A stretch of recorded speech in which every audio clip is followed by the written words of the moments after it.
Hello once again, everybody out there, and welcome to another episode of SCUM. I am your host, number one hairbag, scumbag, your bastard of ceremonies, Rex Ruger. That's Rex with 3 X's. Shirt size, condom size. Dig it. You may also know me and be looking at me and thinking, where do I know him from? Well, I just so happen to be the offspring of one Diamond David Lee Roth. And the hard science will be coming through soon to show just that.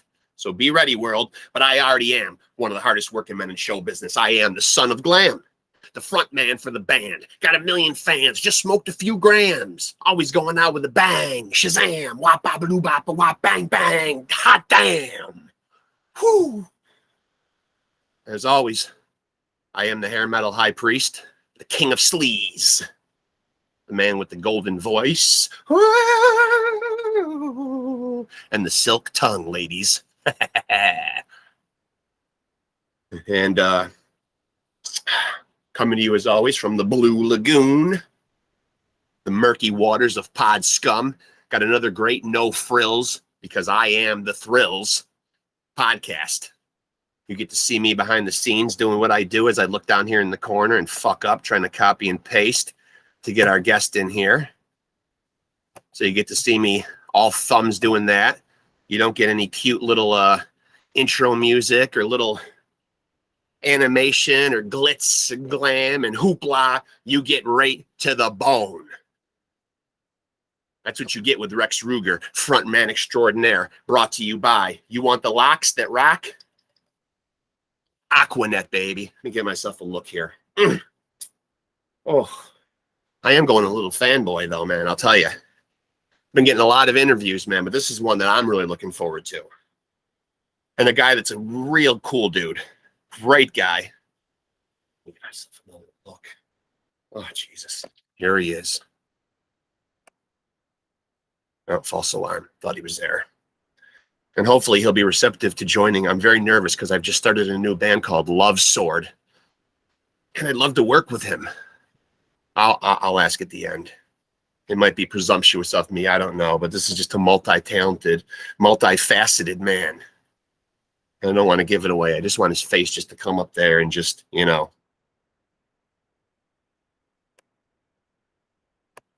Be beholded. Be beholden. Does that even make any sense? I want to look up and see him be beholden upon me. Admittedly, he's not very good, kind of like me, all thumbs with the technology. So I anticipated this, which is why I'm putting out the plea to all musicians. You want to be part of the hottest new glam sleaze rock band fronted by the man with the DNA to do it? I mean, come on. Woo! I move like the man. Sashay like the man. Oh, now I'm about to meet the man. Here he is. From Leatherwolf. Oh, I just love saying that. Michael Olivieri. Finally.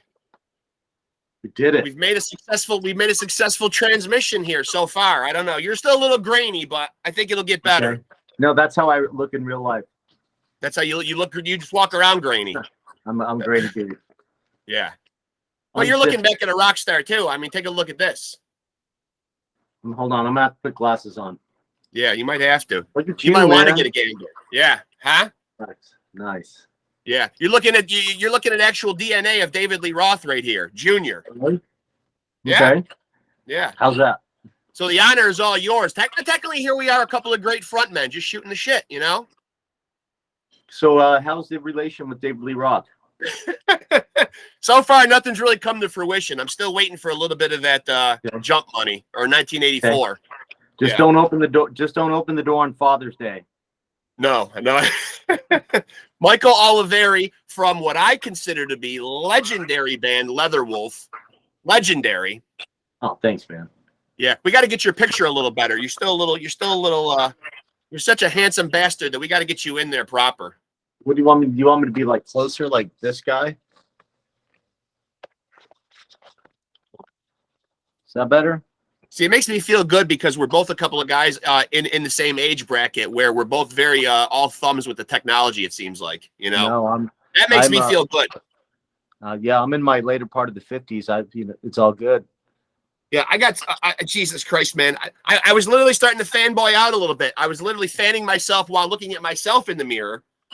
But I was actually getting a little nervous because you're such a big part of my childhood and listening to your music. So, and I interview a lot of people on here, and you know, I don't want to say I get starstruck, but it is cool just to talk to people that have had a big part of your life, you know, and then to see them in person and talk to them is really incredible. It's great that technology allows us to do this kind of stuff. It is cool because it would be kind of expensive for me to fly to New York to do this, right?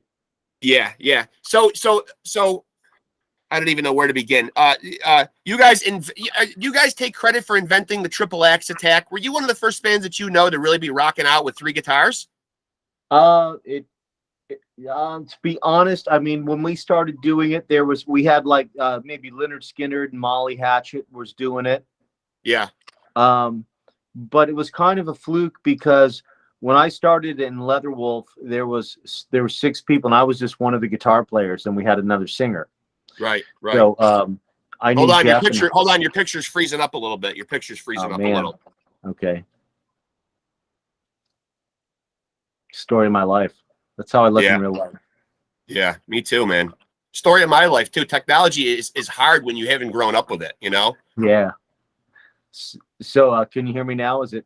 Yeah, right there. Right there. You look really, really good right there. Yeah, you're not pixelated. You know, that's the problem sometimes when you get the video podcast. You know, either the audio gets grainy and crackly, or the picture gets pixelated. You know, no, and then actually, you're like, it's really funny. The farther I get away, the better I look. Yeah. So you guys invented the 3 guitar attack. I'm putting it on record right now. Maybe on accident, not on purpose. Yeah. We never said let's go do a triple axe thing, but it just kind of fell into place that way. And I'll tell you why. Because in Leatherwolf, when we first started, we were doing all cover tunes. Right. So Judas Priest, Iron Maiden, Scorpions, Tigers of Pantang, Riot, Saxon. We were following that kind of thing. So, and all those recordings, they had that overdubbed. Either it was a rhythm while somebody's doing a duel, or there was actually somebody would, harmonize, lay down. So we were just copying what we already kind of heard on recordings. We were big fans of the first couple Iron Maiden records, and they had all kinds of overdubs going on. So we were just kind of emulating that. But when it came time to writing our own songs and developing who does what, and we kind of developed a really cool, an organic, by accident way of writing songs with 3 guitar players, because we kind of all had kind of different influences and backgrounds of guitar. So Jeff Gare was very like Al Di Meola schooled, and Schenker, and Kerry had a lot of like David Gilmour and other and actually punkish vibes to it. And I was always kind of more of a Allman Brothers, Eric Clapton, Joe Walsh guy. So the 3 of those. I can hear that in your newer stuff. I can definitely hear that in the Michael Olivieri Band stuff. Definitely. Well, yeah, thanks. Well, those influences have always been around since I was a kid, because I'm the youngest of 7. And all my oldest brothers and sisters, had musical talents. Both of my older brothers played guitar. So that's how I learned how to play, by watching them play John Denver and Jim Croce. Right. And, all that good stuff. So that first Leatherwolf album, you did have what people would say are a couple of power ballads, but then Street Ready just seems like all fucking face melters, just kick-ass rock songs. Was that done by design, or did you guys just say let's just have a fucking straight up in your face rock album? No, well, because on that album I also had Hideaway and Lonely Road, and Lonely Road was pretty kind of a wimpy kind of ballady kind of it's definitely not slamming anybody's heads down the throat. But what the deal with what we always did, we just recorded what we had written, and we just wrote what we felt. That's why we were all over the map with a Share a Dream and a Too Much Is Never Enough. And our catalog is kind of really scattered a little bit. Maybe that's probably the hindrance of our lack of commercial success in the present day, that we'd never we weren't a Metallica or a Megadeth or a Bon Jovi or, we kind of had our own niche that probably hurt us a little bit. And, as it came time into the transitions of the late 80s, when, we all know what happened in that time in the music industry. I'm sure you got some questions about what came in that area as well. So I won't step on your questions here. No, that's all right. That's all right. Now it definitely passed the swimming pool test for me the other day. I went for a night swim with the old lady, which is always something we like to do, and had that Leatherwolf album playing back there. And I was on top of the ladder doing a great rendition of The Calling, by the way. I mean, I was in full frontman mode. I mean, you would have been proud. And then even when I got in there and I'm floating around in the pool, just relaxing, I'm thinking, I'm hearing other bands from that era. Namely, one of the ones that keeps popping in my mind is a very Dokken-esque sound. And I don't mean that comparison. And Dokken found some pretty good commercial success. And I'm thinking, you guys had such great songs. How did you get eluded in all that? Was it label support? Or lack of? Yeah, it was. Because the songs are every bit on par with anybody else that was getting successful in the 80s, I think. Yeah, content was not the problem. No, definitely not. Honestly, I'm not saying that because it was my band, but that was not. No, it was not. At the time. When you have like Jeff Gayer is like so overlooked as he's because I played with him for so many years. He's just really just a brilliant mind when it comes to music. We wrote some really good stuff, but I guess because everybody tries to figure out why it didn't happen. But if you really look back at it, when we signed to Island Records, we were kind of lost in a what do we do with these guys kind of thing. Right. They signed us, and they were killing it with U2 and Melissa Etheridge and Robert Palmer and the Marley catalog, and they were making a lot of money at the time, and they were like, well, how can we lose some money? Well, let's sign these guys from Southern California and send them to the Bahamas and make them spend $200,000 on a record each time. Yeah. And that was a great time because they sent us to the Bahamas at Compass Point Studios for 2 months at a time for 2 years in a row with Kevin Beamish and a great producer, and really just honed our thing. And that's where those 2 records were, just all day, every day working on the songs with the top-notch producer, it's just.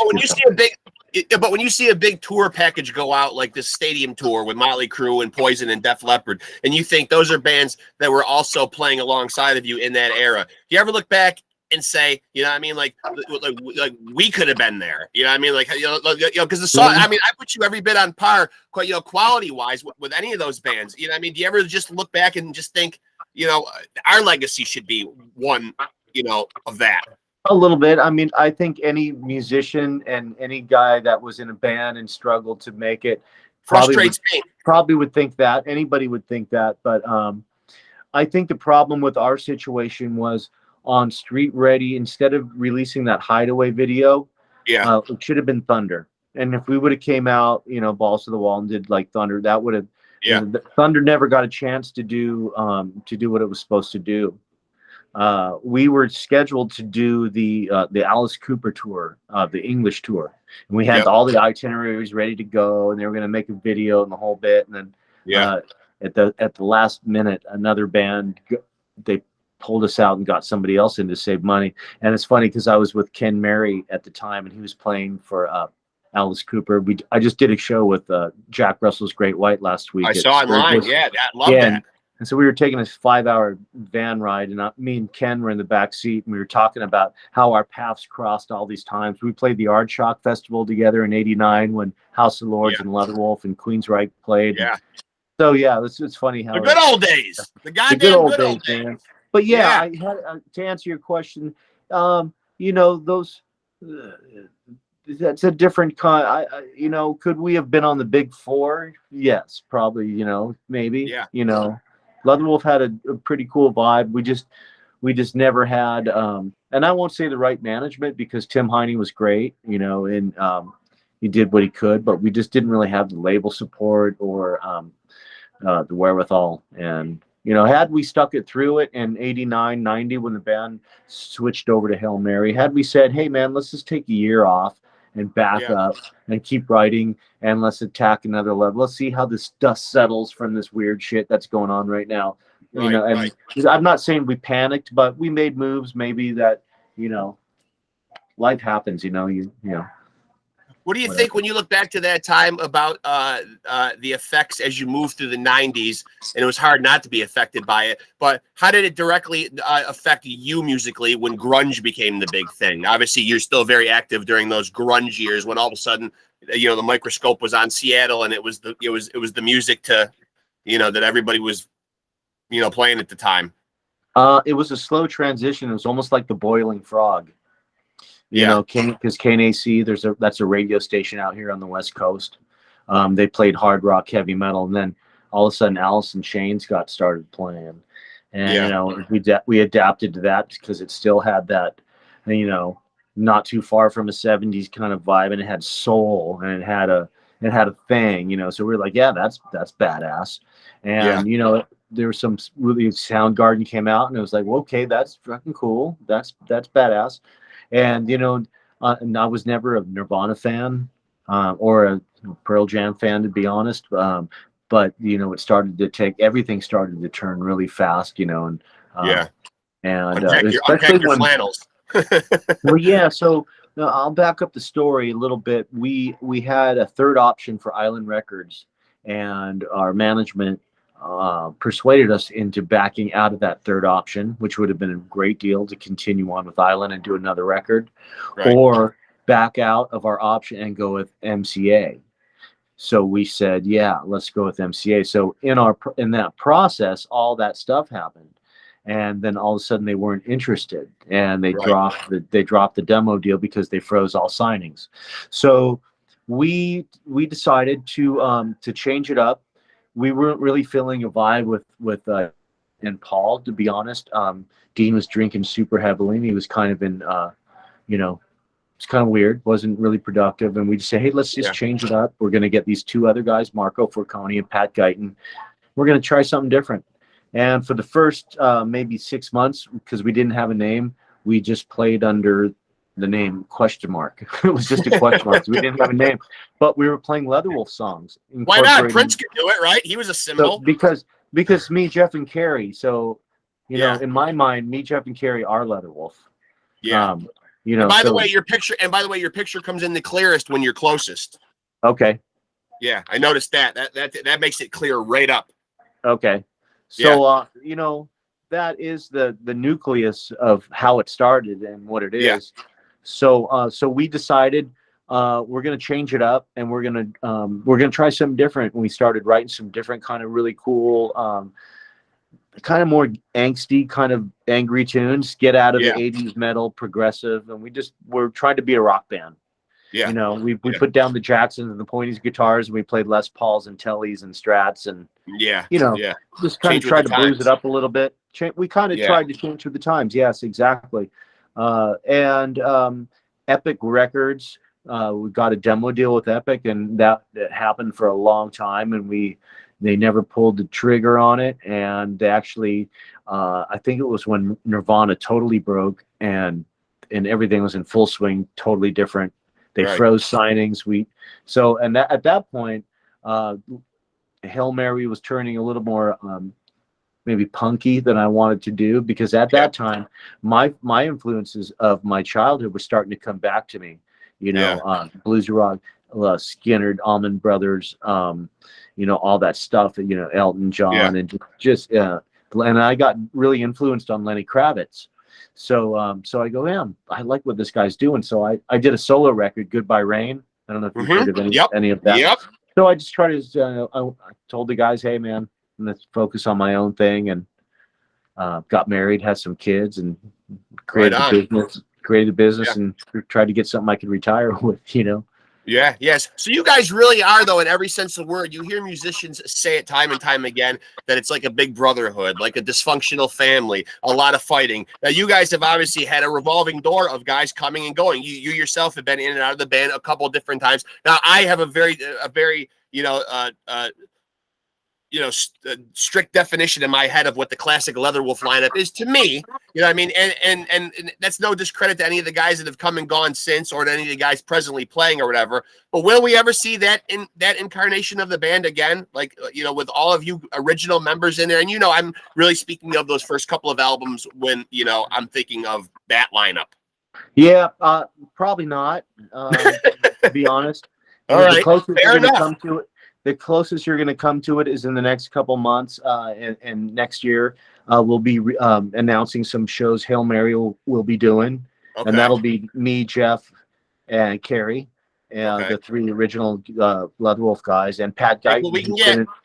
Pat Guyton's been in the band for 30 years, since the Hail Mary days. He's been the main guy, and then Marco Forconi, who is also in Hail Mary. So we're doing pretty much a 90% Leatherwolf set and throwing in a couple Hail Mary tunes. Well, Guns N' Roses is only giving us, Axl, Slash, and Duff. So I think 3/5 is adequate.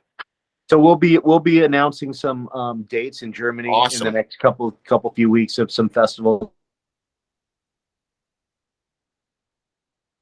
Awesome. I can't really say which ones they are until. Hold on, you're getting. Yeah, hold on, you're getting frozen. I mean, we always to answer your question, my goal. Wait, hold on. Your video and audio is getting very frozen.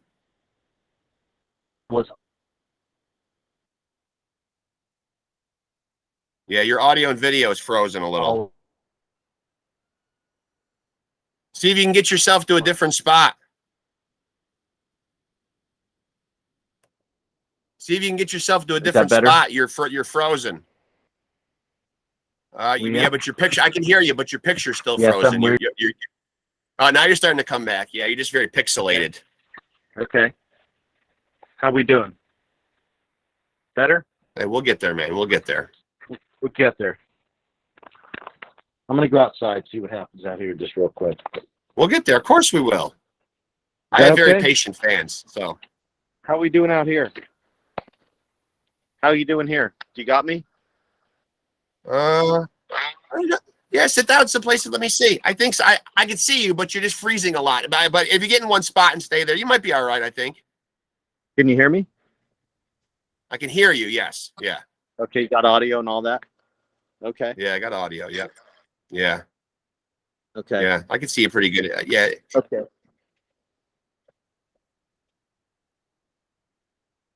Okay, so to answer your question, Mark, the goal. Yeah. So the goal was to always have the original guys. I always wanted the original guys to be in the band. That was, for whatever reasons, as when one at a time would pull out or fall out. After our resurgence in maybe it was 1998, when we did a birthday party for Sharon Osbourne at the Troubadour. Okay. Our manager Jennifer Perry was Sharon Osbourne's assistant, and she put on a party at the Troubadour, and we were one of the bands that played as a reunion. We hadn't played the stuff in a long time. Then we were like, wow, that was cool. So the original guys, as you see it in your lineup, Paul and Dean and me, Jeff and Carrie. That's it for me. We played, and then we made the record New World Asylum, and we did some shows, and it was really cool. We did that live record. It was pretty cool. So I love the live record. So here, I'll back up a little bit, but when Hail Mary bursted in, when Leatherwolf dispersed, there you go. Now you're starting to get clear. You're starting to get, your picture is still pixelated, but you were just getting more clear for a minute there. I think you might have found a good spot. Okay. So when we fired Dean and Paul and continued on and started Hail Mary, Dean copywrote the name Leatherwolf. Oh, okay. Okay. That was going to be a question of mine. Now that's why Dean controls who's in and out of the band. Because he spends all the money, he does everything. He's gotcha.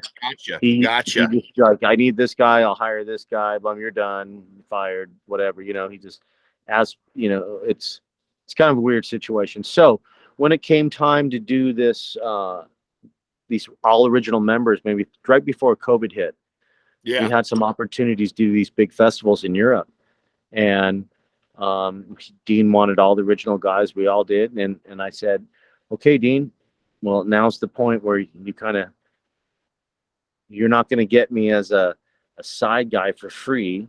Right, and right, right. But I will do it for free if I own 20% of the name, at least, if it's all five of us, right? So you have nothing. He didn't give it up. You have no part of the name. He didn't. No. So he didn't want to give up anything. So I'm like, you know, he went, and the next day I started getting phone calls from my singer bros. Dude, I don't want to step on your toes, but Leatherwolf's auditioning singers, man. Is it cool if I audition? Yeah. I'm like, are you kidding me right now? Yeah, that's crazy. That's crazy. So what is your relationship with Keith, the current singer? Keith, I've never really met him face to face, but we're friends on Facebook, and he's a super talented guy, and I comment positive things on on his thing. He's a great singer. I mean, I have nothing against him at all. I mean, he had an opportunity, and he became the singer and did a record. Who wouldn't? I mean, I'm not vindictive like that. I don't hold grudges on other people's opportunities. It's like, whatever. Slide over just a little bit and block the sun. It's bright at your end.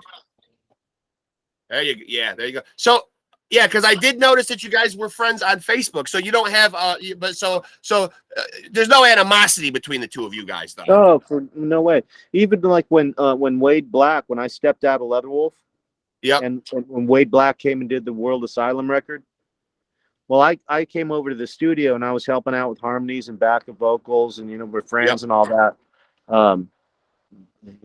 I don't have any enemies, you know what I mean? So I'm not one of those jealous musicians who wish ill on fellow musicians and just trying to find their way and taking advantage of opportunities. Guys entitled to make a living, right? Absolutely. I mean, yeah. And if it's not a living, it's to make themselves happy. Right. So you guys were always one of those bands that were considered, too heavy to be classified as the dreaded hair metal, and not heavy enough to full on be like a thrash band. You guys fell very nicely right in the middle and almost created your own genre there that not a lot of bands could dwell without going to one side or the other of that. Was that always going to be the sound, like by design? Is that what Leatherwolf was aiming to be? Well, we started out with kind of no direction, and we just wrote. Like I said, we had a lot of different influences. Obviously, I brought them more stuff like the Shared Dreams, and Jeff even had like a super different side of himself than just straight up metal. So not till we did Street Ready did we decide, hey, we might want to start honing in on a direction of some sort. Right. Because we started questioning ourselves of why it wasn't working, why we weren't hitting the big time. No, it's maybe because we're directionless, or maybe we're all over the map. So maybe we should, pick a genre and go with it. And we were super influenced by some of the other bands that were coming out at the time that were getting pulled back into a blues bass heavy thing. There's a lot of that. So influences, we kept being influenced, I guess. Maybe that was our problem. Yeah. So it was always an open door of songs to bring in and whatever. Yeah. So do you anticipate ever finding yourself in any incarnation of Leatherwolf again, or have you pretty much cut ties with ever being in Leatherwolf again? No, I never cut ties with anything. There'd be certain things that would have to happen for that to happen, but at the end of the day, for me, it's just a name, and I don't have to it's not that important to me to be honest with you. Right. I have some other things going on, and some really cool opportunities that are happening right now, and you're getting fuzzy again. Hold on, you're getting fuzzy again. I don't want you to get fuzzy. Okay. I want everybody to see it, man. So that was a cool part of my life, and I don't need to totally relive that to be happy. So yes, we continue on. And I'll tell you why you don't need to relive it. I'll tell you why you don't need to relive it, because of this MOB. I love this Michael Olivieri Band, and I'll tell you, I can't get enough of that Love is Contagious album. It's fantastic. Oh, wow. Thank you. I appreciate absolutely that. I'll tell you what, that's my kind of music. That album is full of baby makers right there. I love it. Thank you. Yeah, just beautiful. I was writing down some adjectives, and all of a sudden a bunch of S words poured out to describe that album. Slinky, sultry, seductive, a lot of southern rock in there. Your picture and your audio is very frozen right now, though. I want to get you in there good, because I want to rave about this goddamn album, because I love it. I can hear you. Yeah. I can hear you. Oh, there you are. Yeah, it's just getting you consistently in frame and with a good picture and audio is where the problem lies sometimes. Okay. But yes, I love this album. It's absolutely phenomenal. I mean, I don't know what else to say. I love this direction right here. This really seems like you're really enjoying and comfortable, like in that vein. I can hear all the southern rock influence. I feel like you're kind of right in your pocket right there. I mean, do you feel that too? I feel like I totally hit my stride on that record. Yeah. Buzzy James and Tom Crucier did a record with me before that. It was, I don't know if you've heard any of that. It was more of a country record, so to speak. have. Yep. So a little more of a country vibe, but Buzzy and Tom kept with me, and they said, "Hey man, you're a really good writer. We want to still, continue." So I kind of revamped the band and scaled it down. I brought a couple of girl singers in to try to make the vocals in a live reel, and we all blended really nice together. And so yeah, I'm a fan of my own record. Is that hard to say? Is that weird? No, not at all. No, not at all. No, I'm really proud of it. I listened to it. For a while I listened to it probably too much, and I back off for a while, and I listened to my catalog again, and I listened to that, and like, wow, that's pretty cool. So I'm really excited to get to the next one, because I got so many songs that I want to release and want to record. So I'm trying to find the avenue for that. I so just want your video to come in perfectly. I really do. I'm trying so hard. Yeah, I'm trying so hard, but I can hear your voice great, but the picture just keeps getting so pixelated. I hate technology. Sometimes I hate it. It's a necessary evil. Go back inside here. Try inside. Yeah, why not? Try inside. And I'll keep raving about the album and making you feel good while you're finding a good spot. I'll tell you what. You know what? I feel like that album is on par with Viagra. Is that accurate?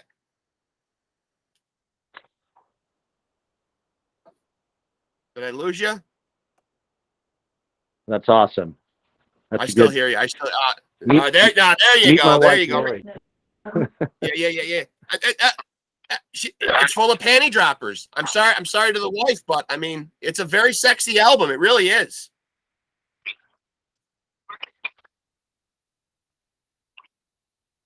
Hold on, your picture's frozen a little bit.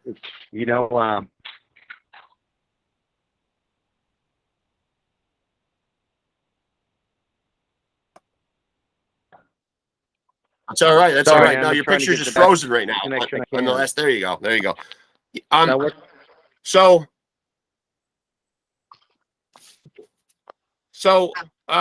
Yeah. I mean, easily one of the best pieces of music I've heard in a while. I really feel like I can hear like Allman Brothers in there, and I'll tell you one of the ones that I love the most, and it reminds me of one of my favorite artists, and I mean this as a compliment. I'm a huge fan of Prince, and when I hear that song "When Love Flies," I feel like that could have easily lent itself to being a Prince song. That seemed to be everybody's favorite. Beautiful song. Beautiful. That's. How much of the band now? How much of these great players that you put around you? How much? Oh, that's perfect right there. Now, how much input are they giving, or are you just coming with all these tracks already done, and are they just playing along with stuff that you have already created? Yeah, all the music and lyric is written, but obviously I give Buzzy total free reign to do whatever he wants on solos. Yeah. Tom Crucier is an amazing bass player, so I'm never going to tell him what to do. Right. Ty Dennis came in, and he's just such a pro that he just played it.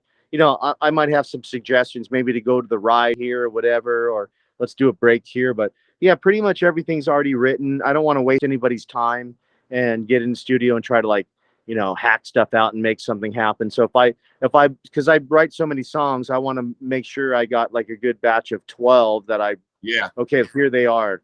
You know, so, and they're very adaptive. You found a good spot right there too. You're in a good spot right now too. I'm picking up your video really good too.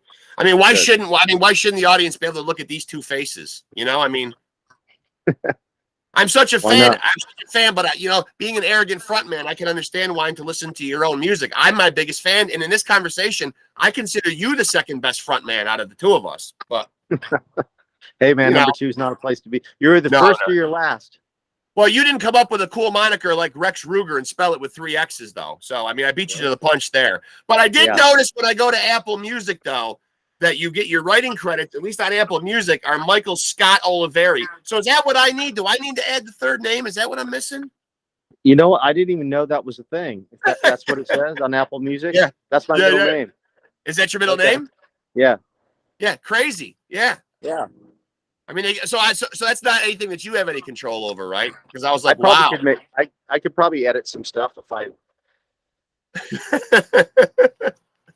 That's awesome. So, I mean, yeah. If at any point in time here in the upcoming future that I have to get my old lady horizontal, it's going to be to that album. So, I mean, hats off to you right there, man. That's love making music right there. Thank you, man. I appreciate that. Yeah, it's a special record. So I wrote that record and we went in to record it in the beginning of. We got started getting together in 2019, and I brought all the songs together. We did a few months of production, and we went into the studio, and it happened really quick. It's a total, almost live record with, you know, I did the vocals, and Don and Trish came in and did their thing. But then as soon as it was released, COVID hit. Yeah. So our shows got canceled. Yep. So I never got to play that album. Yeah. So you haven't gone out. So you're saying you haven't gone out and played any of those songs live? No. Oh, that needs to happen, Michael. Come on. We did before the record was released.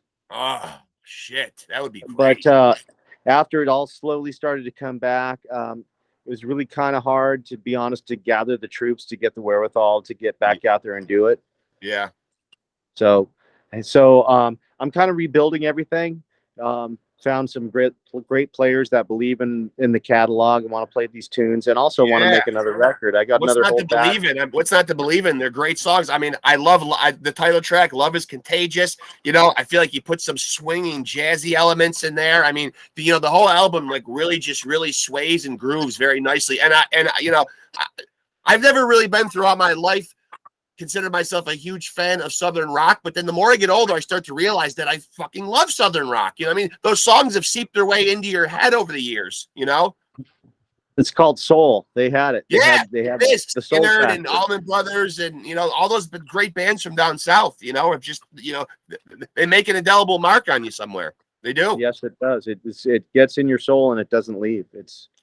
And I mean this in a good way too. I really love that song Four Post. That one really reminded me the most of an Allman Brothers tune, and with a little bit of Black Crowes. And I'll tell you what else it kind of reminded me of. One of those anthemic rock songs that you could hear on a Kid Rock song or a Kid Rock albums. I'm sorry. And that's not a bad thing either. Yeah. Because those get people moving, you know? I mean, well crafted. Now I love the harmonies on there, the backing vocals. I mean, it's one of those like go out and swim in your pool and barbecue and put that album on. Yeah, that is pretty cool way to put it. One of my favorite tracks on it, although it's kind of it's on the back end, it's All For You. Yeah, beautiful. It's got it's in 6/8. I don't know, that one just resonates with me. It's kind of I like Lesson Learned. That one reminds me of just one of those good old Southern outlaw ballads, you know? Yeah. Absolutely great songs. So the first two, but going back to the first two Leatherwolf albums, and those are two albums in specific, you know, the self-titled debut and then Street Ready. Do you look back on those albums and see them for what they are? Because in the metal community, I consider them like, a seminal albums. Important albums. Do you look back at your body of work? I know you just said you can listen to your own albums. Do you see the importance and how great those albums were? Absolutely. It was a niche. It had a niche. Nobody was, you can't say we sounded like these guys or these guys or these guys. And that's kind of the difference, because we weren't an LA Guns or a Faster Pussycat or a Jet Boy or Right, even a Guns N' Roses in the LA scene at that time. It was, right, it was a lot of that kind of stuff. And, you know, although we weren't Queensryche either, we had a little more heaviness than Queensryche, and we had a little more soul than Metallica. So we didn't really fit into a genre of okay, here's what they are. And I think we just kind of got lost in that hole. yeah, We don't know exactly, where do we put them. right. Well, I'll tell you right now, man. If Keith splits, you stay out of it, Michael. I'm in. Okay, Go get it, I'm man. in next. Yeah. Go get it. Yeah, but seriously though, all kidding aside, I do consider, Paul, Dean, Carey, you, and Jeff as, that's the holy grail of Leatherwolf, and in my mind. Yeah. It's definitely the classic version. It's not the Yeah, best version. yeah. It's not the Um, best version, but it's a classic version. Now you had just mentioned that you were just recently doing some work filling in Jack Russell's band. Now, Yeah. when you see a band like Great White, another great bluesy metal band that I loved growing up, when you see these bands fraction into two separate versions of a Great White, like, what do you think of that idea? Stupid that these guys can't just mend fences? Uh, yeah, in a perfect world, it would, but it'd probably put like 5 other people out of work. No, so everybody's got to continue on in what they do. Everybody's got their journey, and at a certain point, you can't go back and cross a bridge that it's blown up in your rearview mirror. Right, right. You know, who am I to say? I don't know the ins and outs of the relationship with that whole thing, but Jack's doing fine, and they're doing fine. I'm glad. I love So, Jack. yeah, Jack's a great soul, man. He's a great guy. I've spent some time with him on the road in the last couple days. Some long drives, and I'm doing some more shows with them in September in Dallas and San Antonio on the 23rd and 24th. I think we're playing with Legs Diamond and Lita Ford and Nice, nice. Kingdom Come and whatnot. Who knows? Has there ever been, like, when you go do something like that with Jack, you've always fronted the bands that you've been a part of. Has there ever been any, like, geez, maybe I'll just be a guy, because you are talented and able to play multiple instruments. I'll be a guy in the band, but not the guy out front. That's always been my goal as a musician. I never set out to want to be a front man or the main guy. I just wanted to be a cast of characters of a great all my favorite bands had multiple lead singers. Right. Styx, Kansas, the list goes on. In the 70s, so many bands had two guys singing. That's kind of how I always saw it. When in the beginnings of Leatherwolf, like I said, we had 6 people. I was one of the 3 guitar players, and then Jeff's brother Wendell was the singer. And after some backyard parties, he didn't show up, and I would sing during rehearsals just to get us through. And then one day at a gig, they're like, "Dude, you're singing tonight." I'm like, "What?" So all of a sudden I became the singer. So that's how That's how it started. Yeah. So you really, really never by design wanted to be a front man at all then. So you would be happy with just like having a role in a band, just being like, say, the guitarist or or keyboard player, something like that. Absolutely. I'm not a huge fan of my voice, although I believe in my songwriting and I can accompany my songs in my voice, but I'm not some great singer with like some great range. So, but I do have a vibe. I would like to, have another singer in the band that has a different voice than me. Right, right. An ensemble of different voices. As back in the day, Three Dog Night, the Eagles, Yeah. Ruby Brothers, Allman Brothers. There was always this, oh wow, same band, just a different tone of the singers, So, and that's something that we're working on right now. I can't throw names together, but there's something really cool in the works in the line of that, and that's all going to come out in public pretty soon. pretty stoked about. So you're saying that you would gladly slide over and take guitar duties, and a guy like Rex Ruger could possibly have a shot at fronting the Michael Olivieri Band. Dude, you never know. I think I might be too sleaze rock though. I don't know. I don't want to take you guys back and put you in that hair metal box. You know what I mean? You don't want to be there. You know, it's across the bear. I never really felt comfortable in that genre. Speaking of the hair metal, no, I mean, for us, because you know, people would associate Leatherwolf in the hair metal genre, and we never felt like we were Rat or Poison or right. You know, although we had bitchin' hair and yeah, definitely bitchin' hair. We didn't want to be a hair band. You know, we just happened to have hair. When you first realized. When was it the first time that you really, you know, what point in time in your life were you absolutely sure that a musician was the way that you were going to go in life, and that you weren't going to be something else as a profession? Did you realize early on? Yeah, I remember being 5, 6 years old, and the Partridge Family came out, and I'm like, that's me. That's what I'm doing. Yeah. But you know, I never just really ever just relied on music as a living. I have another business that I run, so I'm really well off, happy financially. Music is a bonus to be able to play it and to write it and to perform it. That's just icing on the cake. I don't have the stress of like, how am I going to survive in this industry kind of a thing. I've stepped aside from the music business, but I never stepped aside from music. Does that make sense? Yeah, it does. Yeah. So who were and then, you know, throughout the interview, you've mentioned bands, but as far as like from a musical standpoint, who are players that you really have gravitated to and idolized, or vocalists? You know, who are guys that, like, you know, you're always going to stop and pay attention if they're playing or their song comes on? Uli John Roth is a guitar player. Okay. Vocalist, I mean, for sure, Halford. You know, it depends what genre you're talking about. I love so many different kinds of music.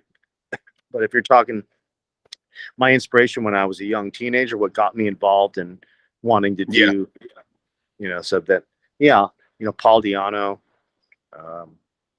Ronnie James Dio, guitar players, you know, Al Di Meola, Shanker, Paco de Lucia. Man, the influences come from all over. Yeah. So, Dickie Betts, Joe Walsh. Oh yeah, I figured you would say those guys. I can definitely hear that, especially on the solo stuff, for sure. So have you throughout your long musical journey, have you been able to sustain and not have to work a day job and be able to sustain financially off of music the whole time, or no? No. At one point in 2009, when the economy kind of took a shit, and I had to rethink things, you know, so I'm just going to do music full time. That's what I'm going to do. I'm going to go back. Like, poverty sucks, man. So I'm like, it sure does. I'm building my business. So I have a window covering, a plantation shutter business that I operate and run. So I do pretty well with that. It's called Shutter Up Shutters. And that's my bread and butter. Music is icing on the cake. You know, I get calls to, you know, fill in with Jack and do these things, travel and play some shows. I keep my chops up by making records, and I play music every day and sing all the time. I'm singing in another band, Betrayed by Faith. We're playing this Saturday night. It's a metal band, so I'm getting my metal chops back up, keeping my throat in good condition, and keeping. Is this just a side project, or is this something that's going to be very serious going forward? We hope to make it serious. These guys have been playing shows for about 3 to 4 years without a singer, as a 3-piece trio without a singer, but the songs are set up as there should be vocals. So I've been seeing them. When I see them, I like start ad-libbing stuff around, and some of my friends are with me. Goes, is that how the song goes? That's pretty cool. I'm like, no, that's If I was the singer, that's how they would go. So I started that's you making it up on the fly. So I said, hey man, let me come down with jam with you guys. So I did, and we hit it off. We opened up for the Bullet Boys a couple weeks ago. So that was our first show. Hold on a second. You're freezing up again. Now the Bullet Boys are a band that I love. Yeah, I'm trying to get Mick from the Bullet Boys. I don't know if he's still in the Bullet Boys. Is Mick No, gone he's from not. the Bullet Boys? He's not. It's just Mark and Ira Black is playing guitar and Brad Lang is playing bass. And I don't know who the drummer was, to tell you the truth. Is it really that difficult when you spend that much time, starting in the 70s and 80s and making it all this time as someone who's been in a band with turmoil and guys exiting and re-entering and stuff? Is it really that hard, though? Because you don't see a lot of these bands that came up in that 80s era, for lack of a better term, that still have everybody together. It's difficult, right? Super difficult. We're talking 30 years later. That's so hard. Right. It's really hard. I mean, Warrant we played with Warrant a couple months ago in St. Louis, and they were all original guys except for, obviously Robert Mason took over Janie's spot. Right. And Robbie Crane is subbing for Jerry. But basically, it's hard to get. Yeah. If they're still alive and they're still healthy and they still play, and do they still have the wherewithal? Can they travel? Does their lifestyle, their business allow them to do such? There's a lot of factors that fall into that. So to find bands that still have those guys, man, I mean, Aerosmith, that's an anomaly right there. Or you get case in point the Jack Russell situation where you get a fractured and you get two different bands from it, which yeah, I think that's the case. Well, for a while it was the case with Queensryche. It's the case with LA Guns. A lot of bands are fractured and they're two separate versions of them, and then you feel like as a fan you have to choose an allegiance. Like you can't listen to them both. It's tough. It's tough on us. Don't make two Leatherwolves on us, Michael. Don't do it. I'll choose yours. Just to let you know. I always seem to go the way of the voice. We're going to be doing some festivals in Europe next year in Germany as Hail Mary, but we're going to be playing a classic Leatherwolf set. Yeah, that's great. That's great. I've heard the new Hail Mary CD. Wait, there's going to be a new Hail Mary CD? Your audio is getting broken for a minute. I didn't hear that part. It's already out. Okay, so there's a Hail Mary CD out. It's on all music platforms. It's called Hail Mary Disturbing the Peace. Okay. So that's on Aeonian Records. That just came out on July 4th. These are all songs that were recorded in '92, and Aeonian just released all our tracks. And now, who's playing on this? Who are the players on this album other than yourself? Me, Jeff Gayer, Kerry Howe, Pat Guyton, and Marco Forconi. Right, so that's right. So, like you said earlier, that's the closest that we're going to get to that classic Leatherwolf lineup. Yes. So when Hail Mary when Leatherwolf turned into Hail Mary, Marco and Pat were the guys during the transition. So they know the whole catalog. We play it all. It's the most authentic version of Leatherwolf you're going to hear. So do you think once these dates are done and played, and you do finally put Leatherwolf to bed, that it'll now be your projects will be the Michael Olivieri Band in this, what's the other one, Betrayed by Faith? I keep a few different things going. I'm not going to ever say, hey, this is what I do. And that's because I have some different influences. I like to do a few different things, but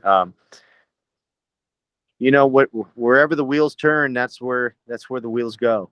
Yeah. We're going to be making hopefully this year with a new record with Hail Mary, and we'll see what happens. It's all part of the journey. How about something new from the Michael Olivieri Band? When will that be? I mean, I know that the Love Is Contagious has not been out very long, but I started doing demos for it with the guys. We demoed 10 songs, and just everybody's busy and just trying to keep that going. When you write 10, you find I don't like 5 of them. Then throwaways or something. It's a thing. I've never been a super hurry to do things. I am impatient, but like I said, I run a business. Time is a struggle, man. Especially when you're getting people together. Sure, it's a hard deal. So going forward now, with obviously, and I've asked other musicians about this, with the whole landscape of the music industry having changed so much, and it's so hard to find commercial success and get your music out there and actually make some money off it and actually see some profit. How do you like to go about it? You know, I know sometimes people put out singles, or they put out EPs, or they do the full length album. You know, how do you like to approach it? I like to approach it with as a piece of art. That's why when I put Love is Contagious, I felt like it kind of told a story through it, you know. So taking a song or two out of context, for me, I'm an old school. I like records, and I like the whole flow of it. You know, once it's made, then what do you do with it? Right.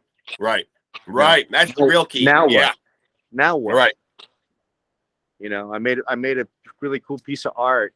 You can hang it on your wall, put it in a CD player, but now what? How do you sell it? You know, how do you sell music? You know, and it becomes to the point where you don't sell music, you sell yourself. You're selling yourself. And I guess I'm not that much into myself to sell myself. I guess so. Like my wife's like, you just made this awesome record. Why aren't you? What now? I go, I don't know. I already did it. I just did it. I just made it. You know. Where so you go? I don't know. Right. Maybe somebody like Mark will like it and dig it and pass it to his friends and say they did it. I don't know. You know. Go down to like the shopping center and sell them out of your trunk, old school, right? Hey man. What do you do? I know it's hard. And so yeah, you know, CDs and records are just kind of a business card these days, really. Yeah. Did you ever think, looking back though, that we would almost, you know, there's been a resurgence with vinyl, but if that dies out, all our music is on our phone now, we might actually see the death of the actual physical product of music. I mean, hang on to your vinyls. Hang on to your vinyls and your CDs and cassettes. Yeah, they're going to be like artifacts. tangible music. Yeah. So, so what do you? So going forward, I can't remember if I asked you this or not, but do you have like an idea for a release of another Michael Olivieri Band album? I can't say like a release. You know, I'm just until I get the band solid and we start tracking. You know, like I said, there's a couple more irons in the fire that I'm working on right now. So yeah, that's the mob thing is always one of them because that's the music most dear to me. You know, so yeah. It's not a lack of material. I'll put it that way. It's a lack of material. It's not a lack of material. I'll figure out that equation and what is lacking here in a little bit, but so do you yourself still go out and watch a lot of live music? You get to go out and see when you're not playing yourself, get to go out and watch any live music very often? There's when I can, for sure. Yeah, absolutely. Are there bands out there, young bands that get a guy like you that's been in the industry a long time and seen a lot of bands come and go? Are there any young bands out there right now that are carrying the torch for rock and roll that have you excited, or you just kind of stick to your old standards? Not that I've seen any new bands like blow me away. It's usually what usually blows me away is like, you know, when we go out and there's maybe a cover band playing, some super talented person you never heard of playing, you know, covers, and you're like, whoa, why are you like not super like it's famous? You know what I mean? So there's the most talented ones are the ones you never hear of, or you know, it's kind of weird like that, you know. But as far as bands that I've seen that blow me away, you know, just being on some of these shows I've done, Warrant's still kicking ass. They're still super inspiring. They're not a new band by any chance, but man, they're running on all cylinders. You know, Skid Row kicked ass. Really? Good to hear. Oh man, the new singer is killing it. That dude just shreds it up. In Skid Row? Really? Yeah, the new singer, man, he's brought it. Yeah, that seems like a very similar situation to the one that a lot of bands go through. I don't think Sebastian Bach's another guy I don't think we'll ever see back in there as much as the fans want to see him back in there. That ship has sailed, I think. Yeah, for sure. Seems like it has anyway. And, you know, Tom Kiefer's still inspiring. I love his energy, his voice, his songwriting. You know, Jack, I don't know if you heard Jack Russell's Great White, the record. I love it. It's cool. That's huh? my version. That's my go-to version, Michael. That's the version I go to. Never mind what those other guys are doing. I've been to the nearby casino here a couple of times, and it's really because I love Mark Slaughter and love the guys in Slaughter. But every time they come to this casino, they always come with that other version of Great White, the Mark Kendall version. And for a while, they had a guy singing for him that you may have crossed paths with, named Mitch Malloy. Now, I'm sure he's a spectacular guy or whatever. But when I think of those original Great White songs, they were sung with such a grit and a bluesiness because they were from Jack. And I can only hear Jack singing them. He gave them that bluesy, gritty element, I think. So I don't know. It's just the other guy just didn't seem like a fit. But now I've just recently heard that he's gone and somebody else is in the fold. So Andrew Freeman's in the band now. Yeah. But it's not Jack, though, which is obviously another one of those, unfortunate situations where I think there's just been too much animosity for too long, and the relationship is permanently fractured. It's a point. No matter how phenomenal the singer is that comes in and takes the place, it's the voice that makes the song. It didn't sound right when Ronnie James Dio came in and sang War Pigs, but it worked when he did Heaven and Hell. Unless you're going to redefine yourself with the new voice and continue on as a band and your new sound with your new singer, what are you doing? Right. What else is there to do? So but like these guys, everybody's they're on their path and their journey, and they got to do what they got to do, man. I know all those guys are great dudes. Never say anything bad about all of them. They're all talented, just trying to make their way. Now, as you've gotten older, and it sounds like that you still have kept fantastic care of your voice. You still sound great. But when you see these bands, I just want to pick your brain on this. When you see these bands like Kiss or Motley Crue on the big stadium tour right now, apparently getting caught you using their in-ear monitors too much and playing along to backing vocals and click tracks. As an older musician, do you give them a pass because they're still out there doing it, or should we be seeing it, warts and all? Man, it's almost like, is it cheating? Is it cheating, Michael? Well, making records is cheating. Pro Tools is cheating. That's true. That's true. That's true. But when it comes to live, yes, I'd rather see the real deal. I would rather, because that's the excitement of it. It's the tightrope walking. Yes. When I'm out and do, like, I had to cram 18 Jack Russell songs. I mean, I didn't have the luxury to play along to a track. I had to learn the music and I had to play it, and I had to play it well. Yeah. When you take that element out of it, you take that tightrope walking out of rock and roll, and it's just become, what the fuck are we doing now? Are we just gonna right? Why not just have holograms of pre-recorded people up on stage? It's infuriating. So you're somebody that just doesn't want to give them a free pass. And by the way, your video is great right now. You're in a great spot right now. I'll tell you what, Mark. When we were touring in '88 in England, and we were using samples. We were our keyboard. This guy was backstage hitting the key, going, "Hear me calling." Okay. We were singing, but they were enhanced. I'm up front. I'm honest. That's what we did. We had the floppy disks, and maybe 3 songs fit on a disc, and this register down here would be the calling. This would be cry out. This would be rise or fall. And he had to flip the disc, and he had to know which key to hit to do the thing. Well, we got busted in England, and Kerrang! Magazine wrote us up and rang us out.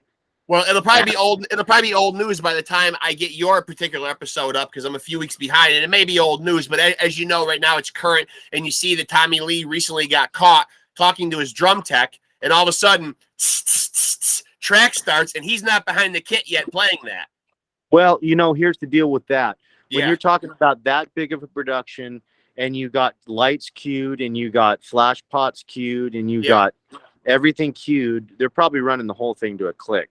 Yeah. So you don't wait for Tommy to wipe his ass before he comes. The show goes on. So that's what's going on there. Right. Was he faking playing? No, he's really playing. But the click started him in, and here's the song. Yeah. There was probably a little chick before the big. Well, he wasn't behind the drum set yet. He was off the stool and off to the side, and the song actually started, and you heard. But he wasn't even behind it yet. Well, what I'm saying, that what you heard, he's supposed to be with that, doing that. There's Right. probably clicks in his ear going click, click, click, Right. click. Here it comes. Okay. So he missed that, and you see Yeah. he sprinted for his drums and tried to like Yep. go, okay. Yep. I mean, Yep. so the show's on it's a grid. The whole show's on a grid. I'm sure Right. of it. Yeah. So if you're late, you better catch up, dude, because it's going on. Now, what about even when like a legend, like right now, there's a lot of flack going around, and of course, I'm wearing their shirt right now. I mean, I love him to death, the legendary Kiss, but even people are bagging on Paul Stanley, saying that they're using a lot of backing tracks and a lot of vocals and accenting his vocals, that his voice is really shot. I mean, do you even give a guy that's still out there trying it like hell like that? Do you even give a guy like him a free pass, given his legend status? Man, that's hanging it up too. They are on a 5-year farewell tour, so I mean, they could call it day now. Right. Yeah. I mean, at this point, Kiss is just a show anyway. Yeah. Yeah. You might as well just. It's more spectacle. It is. Yeah. Do I expect to go see the most insane guitar solos or some? Right. No, I don't. It's you go to see Kiss, and if that show gets enhanced with him being his best. I mean, who's to say, man? I can't say either way. Of course, I'd rather hear Paul Stanley, give it, like I said, walk that tightrope. And let's see, I'll respect you more. Just like hearing that I'm going for it and missing it is worth way more points than it is on Absolutely. faking you sound great. I don't care if we get a couple of false starts, or you got to start the track a couple of times, or you fuck it up a little bit. You know what I mean? Like you respect the honesty and the integrity in that, at least. I mean. That's pretty much the product that you're there and you're paying for. Now, what do you make of these like concerts right now with these really high price tags on them right now? I mean, it'll be old news again probably by the time I get this up. Well, it might not be because he'll still be on his tour. But Bruce Springsteen, the almighty Springsteen, somebody I know paid $1,200, and that's not for any VIP experience. That's just for a seat. Too much? Pay that much? $1, huh? That's crazy. I would not pay $1 to see Springsteen in the first place. I wouldn't either, but not my boss. I love this that we're on here. Springsteen. I'm on here Springsteen bashing with Michael Olivieri. I like that. Don't get me started on him. Oh, do I detect a little bit of real animosity here? Let's just say we don't agree on things. So you've had interactions with Bruce? No, not personally. No. We'll leave it at that, Michael. I respect the privacy issue, but yeah, man. I love the fact that I love the fact that you've got you've butted heads though. It's hard not to make some enemies though in the music business, right? Yeah. No, I don't have any enemies. Okay. Not one. Just people you don't really like. Yeah, to people I don't agree with. Doesn't make them my enemy. Right. So how about like when you go out and tour live now? Do you prefer to go out and do like a long tour, or do you just kind of do like your dates in like spots, do a couple and come home and relax? That's kind of the way it's going, unless you're like on a real tour. Most gigs are flyouts. Okay. Friday or Saturday flyout. You take care of your business during the week and weekend warrior, make great money and go play some great shows. Yeah. But to stay out on a tour like that, it would take a lot of money to do that. When you look back on those great Leatherwolf albums early on, and I don't know if I asked you this earlier either because I had so much stuff packed in here that I wanted to ask you. Do you think at all you were failed by the label at all? What was the label's role in that back then? Do you think you weren't pushed enough, and that you guys could have been put out there more with those other bands that got big? Well, I don't think that was their intention from the beginning. We were a tax write-off. Like I said, they were making so much money with Robert Palmer, Melissa Etheridge, U2, all these bands. They owned the studio in the Bahamas that we recorded at. Right. So they sign a band to go do this record in the Bahamas, charge them $200,000, but they own the studio, so the money just goes back into their pocket. Right. Funneled right back to them. Yep. Funneled right back to them. Let's not spend any money on this record to promote it because we need that write-off of that $200,000 we spent on it. Right. So it was a screwed up situation. There's dirty shenanigans. There's a dirty side. Kids, man. When we were like, what, Island Records wants to sign us? What do you say? When hey, we're going to sign you and send you to the Bahamas to make your records with Kevin Beamish producing it. you know, so. So with all the departures and re-entries of different guys in the band, and obviously you can't speak on behalf of each one of those guys, but you can speak on behalf of yourself. Like, what was usually the thing that caused the rift? Like, was it usually money driven? Like, why you guys couldn't just cohabitate and just keep the machine going forward with the original guys? No, it was Divide and Conquer by Dean. Okay. See, okay. With me, Jeff, and Kerry all in the band at the same time, he lost his voice because the three of us together are a pretty powerful unit. Yeah. We kind of call the shots. Yeah. So he never really wanted the three of us to have that much power and voice. So it was kind of a Divide and Conquer. So he said this about you, or he said this about you, and just kind of do that, keep himself a little bit in the fold, in the power seat, So that's what it was, really. And so who really did start Leatherwolf then? Like, where does the initial, like, who is the founder of Leatherwolf? Is it Dean? He was there from the beginning for sure. But to be honest, Jeff and I went to high school. I was a junior and he was a senior in high school. We had guitar class, first and second period. And he was on the other side of the room and I was on the other side of the room. I saw him playing Victim of Changes, Glenn's part. And I knew Victim of Changes, KK's part. And I walked over, I go, dude, let's play this. Ready? Go. We clicked from beginning, man. So it was like, he goes, hey, man, I'm jamming with these other guys. You should come and jam with us. And it was Kerry and Jerome. And the first drummer that auditioned or before me was Lars. No shit. Yeah, it was Lars. And they said, he's not going to cut it. And that's when Dean came into the fold. Wait a minute. You got to type. I got to call a TO right there. Is this pre-Metallica, Lars? Way pre-Metallica, yes. Way pre-Metallica, Lars. And what was it with Lars? Did he not have the chops? He was young. He went to Newport Harbor High School. He was a tennis player. Yep. And Jeff and Kerry and Jerome jammed with him. And they felt like he just... I wasn't there, so I can't call it. But they said that he blew it, though. He blew it. Well, he didn't blow it. Look at him now. I know. He didn't blow anything. But did he blow it, though? Yeah, he did pretty good for himself. So then Dean came into the fold, and they went and jammed. And I went and saw them play at a backyard party in Long Beach. And I went along with Jeff as a friend just to check him out. And we're playing a party with this band called Panic. It was Dave Mustaine's first band. And Dave Mustaine, he has this BC Rich bitch, and he sits it in. It's the master bedroom was the backstage green room. He's like, he walks out and he goes, "Nobody fucking touch this guitar. Nobody touch it."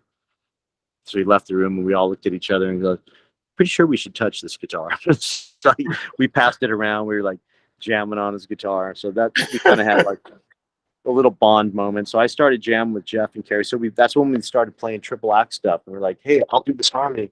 Because I was the youngest of seven, so I had a really good harmonic sense, So I knew harmony. I could pick up harmony like nobody's business. So and you must have been listening. And you must have been listening with all those older siblings. You must have been listening to a lot of great music and just exposed to a lot of awesome shit too.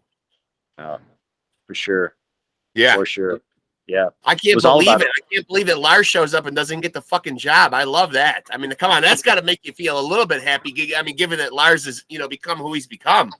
Right. So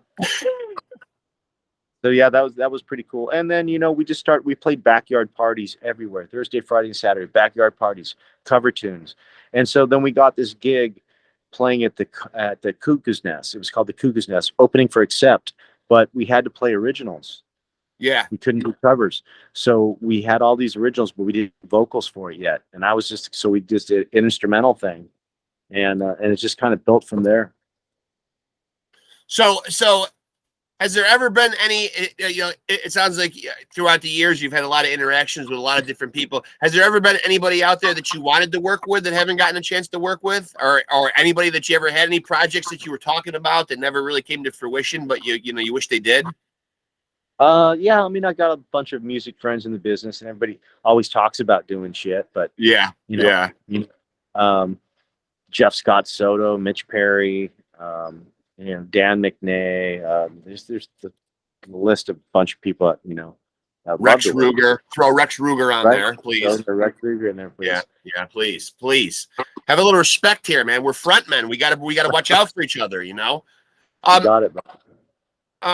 So, oh man, I'm just so fascinated by that Metallica story. That just blows me away. That threw me for a little hiccup when you told me that Lars auditioned. That just like blew my mind. That was just crazy, you know. I didn't think he had ever had any other musical endeavors but Metallica. That's crazy. Well, it never got to a gig situation. It was a one-time jam. Right. In a garage somewhere, probably.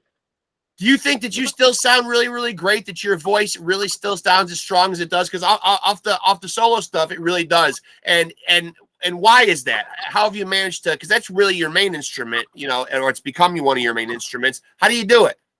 Well, I don't sing like I did in the '80s. You know what I mean? Right. I can still hit those notes, but that's not kind of the singer I am. You know, just. It's more just about the song and the emotion and the texture. I don't know. I've just been kind of just more, like I said, you get back into your roots of things, and it just becomes more bluesy and part of who you are in your heart. The older you get, you know, it's harder to fake it. Yeah, you know, so try to keep it real and just do what feels real to me. I don't know. Now, so what's on the immediate horizon for you here now? What do you got going on right now? Do you got any shows? You got anything that's coming up for you? Yeah, I'm doing this show Saturday here in California, singing for Betrayed by Faith, and I got some shows coming up with Jack and the 23rd and the 24th in Dallas and San Antonio, and I got some other recording projects with some really cool cats that we'll be able to release that and talk about that a little more in the future. I already like the moniker Betrayed by Faith. That sounds like a band I'm going to like. But describe what the sound is like to the audience. Like, you know, who would you compare them to? What kind of a vein are they in? Like, you know, stylistically. Maybe a Sabbath Early Priest. Early Priest. Sad Wings of Destiny, kind of. Somewhere in a Sad Wings of Destiny and Sin After Sin kind of a vibe. Somewhere in there. And how do you get hooked up with these guys? I think you had told the story, but you weren't originally going to be the singer, or no, they were playing without a singer, right? Right. They did. We're opening up for all these national acts, you know, as you know, without a singer. And I saw them a couple times. I go, these guys kick ass, man. They need a singer. What are they doing when they're doing these shows? What are they doing? Are they doing just instrumental versions of these songs? Yeah, and then when I brought in the lyrics and I kind of rearranged the music a little bit just to make it more cohesive into songs. So there was some structural changes, and it's coming along pretty cool. I'm digging it. Is there anything that you haven't done musically, like where you feel like you spread your wings? Like obviously the Leatherwolf stuff, is most notably, you know, falls under heavy metal. The solo stuff sounds very Southern rock, you know, with a lot of different elements in there. Is there anything else that you want to dip your toe into and kind of experiment with as far as like another sound? You know, I've done a lot of that as well. When I wanted to get my piano chops up, I joined a Chicago tribute band as a piano player. Oh, okay. So I stepped up my piano playing immensely. I became a pretty good keyboard player in that endeavor. You know, I wanted to play sax, so I played saxophone in a disco band. So you know, I don't know. I dig a lot of other stuff. You know, will I ever do show tunes? No. We will not see a hip hop. We will not see a hip hop album from Michael. Will I ever do a Frank Sinatra tribute? No, but probably not. Probably not. I played bass in a Zeppelin tribute band, so you know, got my bass chops going on. I play a lot of different instruments, so I like to get on it and learn. It enhances your music overall abilities. You know. Now, if you do take out your solo band on tour or you take Betrayed by Faith out on tour, are there packages or other bands that you could see yourself touring with, or any ideas about that? Or is that stuff all kind of decided by like the labels and stuff like that? Yeah, I mean, in my case, there really is no label, but you know, bands that I could see the Mob playing with, Blackberry Smoke, the Rival Sons. Yeah. Yeah. I could see us in that genre doing that, the jam band circuit a little bit, Yeah. because the songs aren't structured as pop songs. They're kind of, they're organic and they flow in a way that it's not cookie cutter arrangements. I don't know if you noticed that at all. Yep. Yep. So it lends itself to that jam bandy kind of vibe. I'd love to get on that kind of circuit. Yeah. So now, obviously, we got to talk about the obvious because I am Diamond David Lee Roth Jr. here, and that is obvious, is it not? I mean, it's obvious. I couldn't even tell the difference. Is Van Halen? Are there any good Van Halen stories throughout your career? Have you crossed paths with the Van Halen guys at all? Never. Never, huh? Never. Not one single member of Van Halen, huh? No, not. But I'll tell you, the craziest thing. Went up to Montana. Marco Farconi, the drummer in Hail Mary, he has a studio in Whitefish, Montana. We went up there, and our buddies, we stayed up. We had this big old bonfire. He owns 9 acres in the forest. Nice. We cut down some trees. He's clearing some stuff out to build some yurts, and we had to burn this wood. So we had this massive bonfire, massive. And we listened to Van Halen 2 in repeat for probably 4 hours. Wow. Nice. And the next morning, the breaking news came over that we all got that Eddie Van Halen passed away. Wow. Crazy. Super crazy. Crazy. Yeah. Yeah, talk about Eddie Van Halen and what makes him such a genius as a guitar player yourself. Because a lot of times you see these guys instantly get labeled geniuses, but then you see that other people can come along and play that stuff. Now, I'm not a musician but by nature myself. So, what sets people apart from being a great player? That always just intrigues me. You know what I mean? Like, why is Eddie Van Halen a better guitar player than Michael Olivieri or any of those guys in Leatherwolf that were part of the Triple Axe attack? Innovation, man. Just got that something, and it's something special. We were talking about that on the road with Jack the other day. Me and Ken Mary were talking in the back seat as somebody like Buddy Rich is a drummer. Right. The best drummer that ever was. Right. Didn't really have any influences to draw on. Right. But nobody's accomplished that yet. And that was in the 50s, 40s. What year was that? Eddie Van Halen is that kind of same way. So, you can create this exceptional new kind of wild style of playing. Yeah. And, often replicated, never, what's the word? You know how it goes. Duplicated? Yeah. Yeah, yeah. I think that's it, right? Often replicated, never duplicated. Now, yeah, right. I think you got it right. Now, why wouldn't now that Pantera is getting ready to do this big I just lost your video there. Oh, there we go. Now that Pantera is doing this big reunion tour, where do you stand on that? Boy, if you could have pulled off Dime's guitar parts, you got the Dime look going for you right now, though. You got the Dime, you got the whole aura, you got the Dime aura going.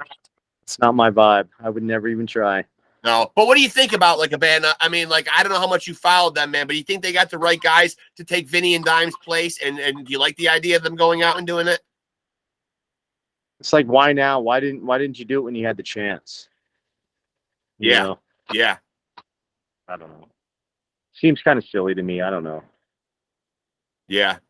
Seems like a money grab. That's what I'm worried about too, and I'm being curious to see what these ticket prices are going to come out at too. I mean, sounds like a money grab. Yeah.